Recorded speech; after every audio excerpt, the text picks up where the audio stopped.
Asia প্রশান্ত মহাসাগর অঞ্চলে সামরিক জোটের কোনো স্থান নেই। শীর সঙ্গে বৈঠকে পুতিন। ইউক্রেন যুদ্ধ ও গাজা ইস্যুতেও আলোচনা। ইউরোপীয় ইউনিয়নের হুমকি, যুদ্ধ পরবর্তী পরিকল্পনা নিয়ে নেতানিয়াহুর মন্ত্রিসভায় বাকবিতণ্ডা। ভারতের লোকসভা নির্বাচনের মধ্যে ইন্ডিয়া জোটে ভাঙন, বের হয়ে যাওয়ার ঘোষণা তৃণমূল কংগ্রেসের। বাইরে থেকে সমর্থনের আশ্বাস পশ্চিমবঙ্গের মুখ্যমন্ত্রী মমতার।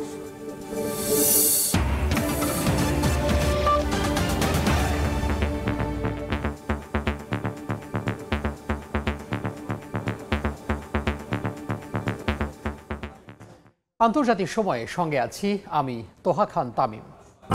2 দিনের রাষ্ট্রীয় সফরে চীনে গেছেন রুশ প্রেসিডেন্ট ভ্লাদিমির পুতিন। বৃহস্পতিবার বেইজিংয়ে তাকে স্বাগত জানান চীনা প্রেসিডেন্ট শি জিনপিং। বন্ধুরাষ্ট্রে পুতিনকে দেয়া হয় লাল গালিচা সংবর্ধনা ও গান স্যালুট। পরে দ্বিপাক্ষিক বৈঠকে বসেন 2 রাষ্ট্রপ্রধান। বৈঠকে রাশিয়া ইউক্রেন যুদ্ধ ও গাজায় ইসরায়েলি আগ্রাসন ইস্যুতেও আলোচনা হয় শি পুতিনের। এশিয়া প্রশান্ত মহাসাগর অঞ্চলে সামরিক জোটের কোনো স্থান নেই বলে সেই সঙ্গে বৈঠকে বলেন পুতিন। পঞ্চম মেয়াদে রাশিয়ার প্রেসিডেন্ট হিসেবে ক্ষমতা গ্রহণের পর প্রথম বিদেশ সফরে রুশ প্রেসিডেন্ট ভ্লাদিমির পুতিন। বৃহস্পতিবার বন্ধু রাষ্ট্র চীনের মাটি স্পর্শ করে পুতিনকে বহনকারী বিমান। বেইজিংয়ে তাকে স্বাগত জানান চীনা প্রেসিডেন্ট শি জিনপিং। এ সময় 2 দেশের জাতীয় সঙ্গীত বাজানো হয়। পরে পুতিনকে দেয়া হয় লাল গালিচা সংবর্ধনা ও গান স্যালুট। পরে দ্বিপাক্ষিক বৈঠক করেন শি জিনপিং ভ্লাদিমির পুতিন। বৈঠকে 2 রাষ্ট্রপ্রধানের মধ্যে রাশিয়া ইউক্রেন যুদ্ধ ও গাজায় ইসরায়েলি আগ্রাসন ইস্যুতে আলোচনা হয়। গাজায় চলমান সংঘাত দ্রুত বন্ধের ওপর জোর দেন চীনা প্রেসিডেন্ট। পাশাপাশি রাশিয়ার সঙ্গে সম্পর্ক আরও জোরদারের অঙ্গীকার করে শি বলেন, চীনকে সবসময় বন্ধু রাষ্ট্র হিসেবেই পাশে পাবে রাশিয়া। 2 পক্ষের যৌথ প্রচেষ্টায় চীন রাশিয়ার সম্পর্ক প্রথম থেকেই স্থিতিশীল রয়েছে। বাণিজ্য, বিনিয়োগ, জ্বালানি, সাংস্কৃতিক ও আঞ্চলিক নানা ক্ষেত্রে সহযোগিতা অব্যাহত রাখার কারণে 2 দেশের কৌশলগত সহযোগিতা আরও শক্তিশালী হয়েছে। আমরা বিশ্বব্যাপী স্থিতিশীলতা বজায় রাখতে এবং আন্তর্জাতিক সম্পর্ক উন্নয়নে সক্রিয় অবদান রেখেছি। বৈঠকে পুতিন জানান, আঞ্চলিক ও বৈশ্বিক ইস্যুতে 2 দেশের কৌশল একই। ইউক্রেন সংকট নিরসনে শুরু থেকেই চীনের প্রচেষ্টার জন্য ধন্যবাদ জানান পুতিন। চীনের সঙ্গে পরমাণু কর্মসূচিতে সহযোগিতা বাড়ানোর কথাও জানান রুশ প্রেসিডেন্ট।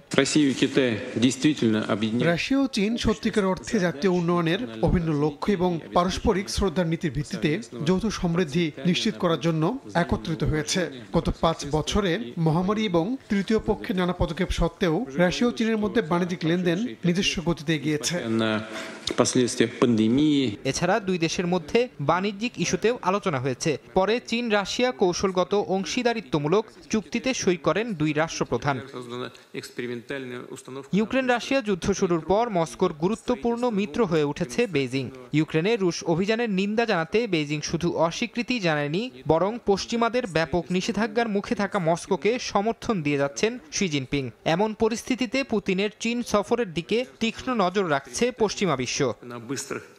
ফরহাদ চৌধুরী, সময় সংবাদ। রুশ প্রেসিডেন্ট পুতিনের চীন সফর, এতে পশ্চিমা গণমাধ্যমগুলোর তীক্ষ্ণ নজর। কেন বারবার বেইজিং সফরে যাচ্ছেন পুতিন? বিশ্লেষকরা বলছেন, পশ্চিমা দেশগুলোর বাইরে একটি শক্ত বলয় তৈরির চেষ্টায় চীন, আর এজন্য দেশটি সব সময় পাশে রাখতে চায় রাশিয়াকে। একইভাবে নিষেধাজ্ঞা থেকে ঘুরে দাঁড়াতে বেইজিংয়ের সহযোগিতা চায় মস্কো। 2 বন্ধুর আবারও সাক্ষাৎ, এ নিয়ে 40 বারের মতো হাত মেলালেন পুতিন ও শি জিনপিং। চীন ও রাশিয়ার এই মধুর সম্পর্ক এখন ঘুম হারাম করেছে পশ্চিমাদের। চলতি মাসে রুশ প্রেসিডেন্ট হিসেবে শপথ নিয়েই প্রথম বিদেশ সফরে চীনে যাওয়ার কথা বলেন পুতিন। মাত্র 6 মাসে দেশটিতে দ্বিতীয়বারের মতো সফরের ইচ্ছার কথা জানানোর পরই প্রশ্ন ওঠে, চীন কেন পুতিনের পছন্দের গন্তব্যে পরিণত হয়েছে। বেশ কয়েকটি আন্তর্জাতিক গণমাধ্যম বলছে, বিশ্বজুড়ে পশ্চিমাদের যে একক আধিপত্য তাকে প্রতিহত করতে নতুন ফ্রন্ট খোলার জন্য মরিয়া চীন, আর এই কাজে দেশটির পাশে দাঁড়িয়েছে রাশিয়া। অন্যদিকে ইউক্রেন যুদ্ধ শুরুর পর পশ্চিমারা নিষেধাজ্ঞা দিয়ে কোণঠাসা করতে চেয়েছিল মস্কোকে, তবে বেইজিং পাশে দাঁড়ানোয় ঘুরে দাঁড়ায় পুতিন সরকার। রাশিয়ার প্রতি চীনের এমন আগ্রহ যুক্তরাষ্ট্র ও এর ইউরোপীয় মিত্রদের জন্য যথেষ্ট ক্ষোভের কারণ হয়ে দাঁড়ায়। ঠিক একইভাবে তাইওয়ান ইস্যুতে মস্কোর সমর্থন পাচ্ছে চীন, যা বাঁকা চোখে দেখছে যুক্তরাষ্ট্র। এদিকে পুনরায় ক্ষমতায় এসেই পুতিনের চীন সফরে দুই দেশের সম্পর্কের বিষয়টি বারবার আলোচনা এসেছে। দেশ দুটির মধ্যে বাণিজ্যিক সম্পর্ক আরো ঘনিষ্ঠ করতে একমত দুই নেতা। বর্তমানে রাশিয়ার অপরিশোধিত তেল ও গ্যাসের সবচেয়ে বড় বাজার চীন। অন্যদিকে বেজিং এর প্রযুক্তি শিল্পের প্রধান আমদানিকারকে পরিণত হয়েছে মস্কো। যুক্তরাষ্ট্রের অভিযোগ, রাশিয়াকে ক্ষেপণাস্ত্র, ট্যাঙ্ক, যুদ্ধবিমান তৈরির কাঁচামাল সরবরাহ করছে চীন, যেগুলো ব্যবহার করা হচ্ছে ইউক্রেন যুদ্ধে। চীনের সহায়তা না থাকলে যুদ্ধে রাশিয়া হুমকির মুখে পড়ত বলে মন্তব্য করেন মার্কিন পররাষ্ট্রমন্ত্রী। একই সঙ্গে স্নায়ুযুদ্ধের পর থেকে ইউরোপের নিরাপত্তায় দেখা দেওয়া সবচেয়ে বড় হুমকিতে উস্কানিমূলক সহায়তা দিচ্ছে চীন বলেও অভিযোগ করেন তিনি। তবে চীন বলছে রাহানুল রানা, সময় সংবাদ। যুদ্ধ পরবর্তী বিধ্বস্ত গাজার পরিকল্পনা নিয়ে বাকবিতণ্ডায় জড়িয়েছে ইসরায়েলের মন্ত্রিসভা। প্রধানমন্ত্রী নেতানিয়াহুর অস্পষ্ট পরিকল্পনার সমালোচনা করেছেন প্রতিরক্ষামন্ত্রী ইয়োভ গ্যালান্ট। গত বছরের অক্টোবরে যুদ্ধ শুরুর পর থেকে ধারাবাহিকভাবে গাজার ভবিষ্যৎ পরিকল্পনার দাবি উত্থাপন করে আসলেও তেমন কোনো সাড়া পাওয়া যায়নি বলে অভিযোগ করেন তিনি। তবে এই সমালোচনা ভালোভাবে নেননি নেতানিয়াহু। ইন্ডিয়া জোটে নেই মমতা বন্দ্যোপাধ্যায়, তবে জোট ক্ষমতায় গেলে প্রয়োজনে বাইরে থেকে সমর্থন দেবেন তিনি। বুধবার হুগলিতে নির্বাচনী সভায় এমনটাই ঘোষণা দেন তৃণমূল নেত্রী। এদিকে চলমান নির্বাচনের মধ্যেই সিএএ আইনের অধীনে 14 নাগরিককে ভারতের নাগরিকত্বের সনদ তুলে দেন কেন্দ্রীয় স্বরাষ্ট্র সচিব অজয় কুমার ভাল্লা। ভারত থেকে বিস্তারিত জানাচ্ছেন সুব্রত আচার্য। চতুর্থ দফার ভোট শেষে ভারতের সব রাজনৈতিক দলের নজর এখন পঞ্চম দফার দিকে। 8 রাজ্যের 49 সংসদীয় আসনের ভোট নেবে নির্বাচন কমিশন। আর সেই দফার ভোটের প্রচারে ব্যস্ত প্রধান দুই রাজনৈতিক দল বিজেপি ও তৃণমূল। বুধবার হুগলিতে নির্বাচনী সভায় দাঁড়িয়ে মমতা বলেন, ইন্ডিয়া জোটের বাইরে থেকে সমর্থন দেবেন তিনি। পাশাপাশি বিজেপিকে কটাক্ষ করতেও ভুলেননি মমতা। তাকে এক চুলো ছেড়ে কথা বলেননি মোদী সরকারের second in command Amit Shah. রাজ্যে সন্ত্রাস ও দুর্নীতির পুরো দায় তৃণমূল নেত্রীর কাঁধে চাপান ভারতের স্বরাষ্ট্রমন্ত্রী। 70 साल तक कांग्रेस, तृणमूल कांग्रेस, कम्युनिस्ट सभी लोग राम मंदिर को अटका कर रखे। एक 5 ही साल में मोदी जी ने केस भी जीता, भूमि पूजन भी किया और 22 जनवरी को प्राण प्रतिष्ठा कर जय श्री राम।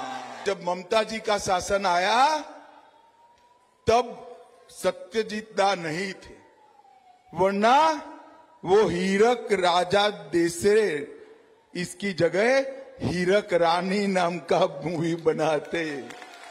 এবার যদি বিজেপি ক্ষমতায় আসে দিল্লিতে, তাহলে আপনারও অস্তিত্ব থাকবে না, আমারও অস্তিত্ব থাকবে না, সাধারণ মানুষের অস্তিত্ব থাকবে না, তপশিলীদেরও থাকবে না, আদিবাসীদেরও থাকবে না, কৃষকদেরও থাকবে না, মজদুরদেরও থাকবে না, মা বোনেদেরও সম্মান থাকবে না। আর চাকরি বাকরি ভুলে যান, চাকরি বাকরি ওরা দেয় না। এদিকে 4 দফার ভোটের পর এসেছে সিএ প্রসঙ্গ। বিরোধীরা যখন এই নাগরিকত্ব সংশোধন আইনটি বাস্তবায়ন করতেই দেবেন না বলে হুমকি দিচ্ছিলেন, ঠিক তখনই 14 জন নাগরিককে ভারতের নাগরিকত্ব সনদ তুলে দেন কেন্দ্রীয় স্বরাষ্ট্র সচিব অজয় কুমার ভাল্লা।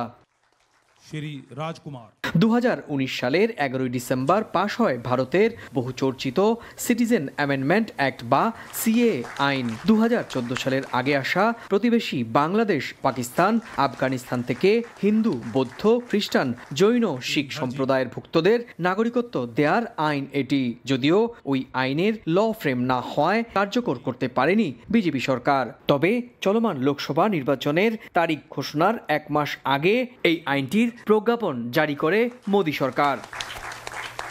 সুব্রত আচার্য, সময় সংবাদ, ভারত। বন্দুক হামলার শিকার হলেন স্লোভাকিয়ার প্রধানমন্ত্রী রবার্ট ফিকো। বুধবার রাষ্ট্রীয় অনুষ্ঠান শেষে ফেরার পথে তার উপর হামলা চালানো হয়। হাসপাতালে নেয়ার পর চলে প্রায় 3.5 ঘন্টার অপারেশন। তবে তিনি এখন আশঙ্কামুক্ত বলে জানিয়েছেন চিকিৎসকরা। এদিকে হামলায় জড়িত সন্দেহে একজনকে আটক করেছে নিরাপত্তা বাহিনী। রাজনৈতিক কারণেই এই হত্যা চেষ্টা বলে ধারণা পুলিশের। প্রধানমন্ত্রীর ওপর এমন বর্বর হামলার নিন্দা করেছেন দেশটির প্রেসিডেন্ট জুজানা কাপুতোভা। ফিকোর দ্রুত সুস্থতা কামনা করেন তিনি। একই সঙ্গে দেশটির মাটিতে এমন সহিংসতার কোনো স্থান নেই বলেও হুঁশিয়ারি দিয়েছেন জুজানা। তৃতীয়বারের মতো স্লোভাকিয়ার প্রধানমন্ত্রী হিসেবে ক্ষমতায় আছেন ফিকো। গেল বছরের ৩০ সেপ্টেম্বর দেশটিতে অনুষ্ঠিত পার্লামেন্ট নির্বাচনে জয়ী হয় তার বামপন্থী দল। রুশপন্থী এবং যুক্তরাষ্ট্র বিরোধী প্রচারণা চালিয়েছিল দলটি। ফরহাদ চৌধুরী, সময় সংবাদ। এবার আবাসন খাতে দুর্নীতির মামলায় জামিন পেলেন পাকিস্তানের সাবেক প্রধানমন্ত্রী ইমরান খান। বুধবার ইসলামাবাদের একটি আদালত তাকে জামিন দেন। অভিযোগ ছিল প্রধানমন্ত্রী থাকাকালীন এক আবাসন ব্যবসায়ীকে অবৈধ উপায়ে সহায়তা করায় তার কাছ থেকে জমিটি উপহার হিসাবে পান ইমরান ও তার স্ত্রী বুশরা বিবি। যদিও বরাবরই এই অভিযোগ প্রত্যাখ্যান করে আসছেন ইমরান খান, পরে ইসলামাবাদ হাইকোর্টের কাছে জামিনের আবেদন করেন তিনি। তবে আরও দুটি মামলার শাস্তি ভোগের কারণে ভূমি দুর্নীতিতে জামিন পেলেও এখনই কারাগার থেকে ছাড়া পাচ্ছেন না ইমরান। আন্তর্জাতিক সময় আরও থাকছে। ভয়াবহ কর্মী সংকটে জার্মানির শিল্প প্রতিষ্ঠানগুলো অর্থনীতির চাকা সচল রাখতে বিদেশি কর্মী আনার তাগিদ ওলাফ শলসের। রয়েছে বাংলাদেশিদেরও সুযোগ। শক্তিশালী অর্থনীতির দেশ জার্মানির বিভিন্ন প্রতিষ্ঠানে এখনও কাটেনি কর্মী সংকট। বিগত বছরগুলোর মতো এবছরও প্রয়োজন কয়েক হাজার সুদক্ষ কর্মী, যেখানে বাংলাদেশেরও রয়েছে অপার সম্ভাবনা। দেশটির অর্থনীতির চাকা সচল রাখতে প্রতিষ্ঠানগুলোকে তাই বিদেশ থেকে কর্মী আনার তাগিদ দিলেন German chancellor Olaf shawls. Berlin থেকে বিটু বড়ুয়া রিপোর্ট।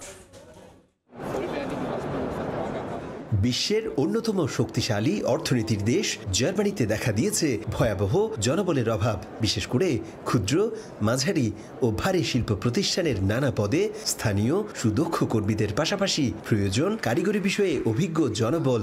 এমন পরিস্থিতিতে দেশটির শিল্প কারখানায় মেড ইন জার্মানির মান ও উৎপাদন ক্ষমতা ধরে রাখতে দেশটির প্রতিষ্ঠানগুলোকে বিদেশি জনবল নিয়োগের দিকে মনোযোগ দেওয়ার আহ্বান জার্মান চ্যান্সেলর ওলাফ শলসের। এ সময় বিদেশি কর্মীদের জন্য জার্মান প্রতিষ্ঠানগুলোকে নিয়োগ প্রক্রিয়া আরো দ্রুত ও আরো সহজ করার পাশাপাশি কর্মীদের আবাসন সুবিধা নিশ্চিত করা সহ সকল বিষয়ে দেশের ডিজিটাল পদ্ধতি অনুসরণের আহ্বান জানান।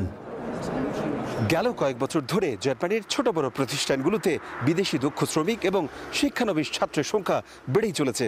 যেসব প্রতিষ্ঠানে বাংলাদেশের তরুণরাও রাখতে পারে তাদের প্রতিভার স্বাক্ষর। তাই বাংলাদেশি তরুণদের এই মুহূর্তে কারিগরি কিংবা কর্মমুখী শিক্ষার প্রতি জোর দেওয়ার আহ্বান সর্বস্তরের প্রবাসীদের। জার্মানি থেকে বিটু বড়ুয়া, সময় সংবাদ। দেখছেন আন্তর্জাতিক সময়। ব্রাজিলে ভয়াবহ বন্যায় বাস্তুচ্যুতদের পুনর্বাসন করার কথা জানিয়েছে দেশটির সরকার। বুধবার বন্যা কবলিত অঞ্চল পরিদর্শনের সময় ঘোষণা দেন প্রেসিডেন্ট লুলা দা সিলভা। বন্যায় সহায় সম্পদ হারানো 2.5 লাখ পরিবারকে মোট $23 কোটি প্রণোদনা দেওয়ার প্রতিশ্রুতি দেন তিনি। প্রত্যেক পরিবারকে $992 করে দেওয়া হবে। ভয়াবহ বন্যায় ক্ষতিগ্রস্ত পরিবারগুলোর বাসস্থানের অধিকার নিশ্চিত করার কথাও জানান প্রেসিডেন্ট। আন্তর্জাতিক সময়। এবছর হজের উদ্দেশ্যে সৌদি আরবে যাওয়া মুসল্লিদের জন্য ডিজিটাল পরিচয়পত্র সেবা চালু করল দেশটির স্বরাষ্ট্র মন্ত্রণালয়। এক বিবৃতিতে জানানো হয়, পররাষ্ট্র এবং হজ ও ওমরা মন্ত্রণালয়ের সঙ্গে সমন্বয় করে এই আইডি কার্ড তৈরি করা হচ্ছে।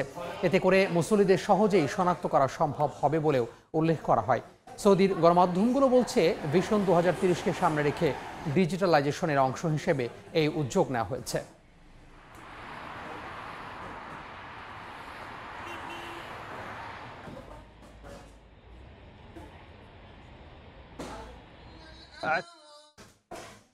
আন্তর্জাতিক সময়ের শীর্ষ সংবাদগুলো জানিয়ে দিব আরও একবার। এশিয়া প্রশান্ত মহাসাগর অঞ্চলে সামরিক জোটের কোনো স্থান নেই। শীর সঙ্গে বৈঠকে পুতিন। ইউক্রেন যুদ্ধ ও গাজা ইস্যুতেও আলোচনা।